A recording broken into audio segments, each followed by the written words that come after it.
कि उम्र भर जिस शख्स के लिए हम अपनी खुशियां कुर्बान करते रहे, उम्र भर जिस शख्स के लिए अपनी खुशियां कुर्बान करते रहे, उसने आखिर में मुस्कुराकर हमारे कानों में कहा कि मैंने तुमसे कब कहा था ये सब करने के लिए। देखा है कभी किसी रिक्शा चलाने वाले की बीवी ने या किसी मजदूर की बीवी ने घर छोड़ा हो, तलाक लिया हो? क्योंकि औरत तंगी की वजह से घर नहीं छोड़ती।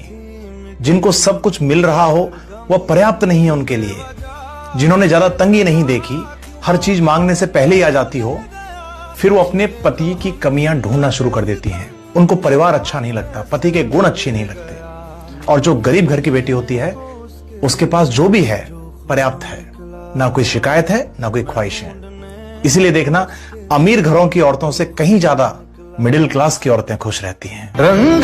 सावधान रहें ऐसे दोस्तों से जो सामने से गले मिलते हैं पर मौका पाकर खंजर से पीठ पीछे वार करते हैं। इतिहास गवाह है कि इंसान बाहर के दुश्मनों से कभी नहीं हारा जितना भीतर बैठे शकुनियों से हारा है।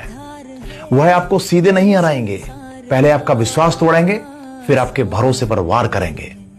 इसलिए हमें समझना पड़ेगा कि हर मुस्कुराता चेहरा अपना नहीं होता। बस इन्हीं में से कुछ लोग मौके की तलाश में बैठे होते हैं। कोई हमें समझे या ना समझे कोई फर्क नहीं पड़ता, पर जिससे उम्मीद हो वही ना समझे तो बहुत फर्क पड़ता है। फिर इंसान किसी को कुछ बताना नहीं चाहता, समझना नहीं चाहता। भीड़ में होकर भी इंसान खुद को अकेला महसूस करता है, और हर घर में किसी न किसी इंसान का यही हाल है।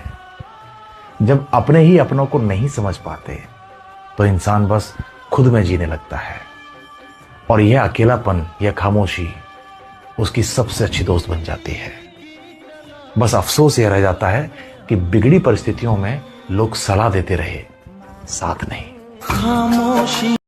धोखा वो चाकू है जो पीठ में तभी घुसता है जब आपने अपनी पीठ किसी पर भरोसा करके दिखाई हो। सबसे ज़्यादा दर्द अजनबी नहीं देते, सबसे ज़्यादा दर्द वो देते हैं जिनके लिए आपने अपनी नींदें कुर्बान की होती हैं। धोखा देने वाला हमेशा एक कहानी बनाता है। वो खुद को मजबूर दिखाता है, परिस्थितियों का बहाना भी बनाता है। लेकिन सच ये है कि धोखा मजबूरी में नहीं बल्कि चुनाव में होता है। जिस दिन किसी ने आपको धोखा दिया, उस दिन उसने अपने चरित्र का चुनाव किया था। आपकी कमी की वजह से आपको धोखा नहीं मिला, उसका चरित्र ही ऐसा था। इसीलिए खुद को कभी दोष मत देना। धोखे का बोझ धोखेबाज का है, आपका नहीं है।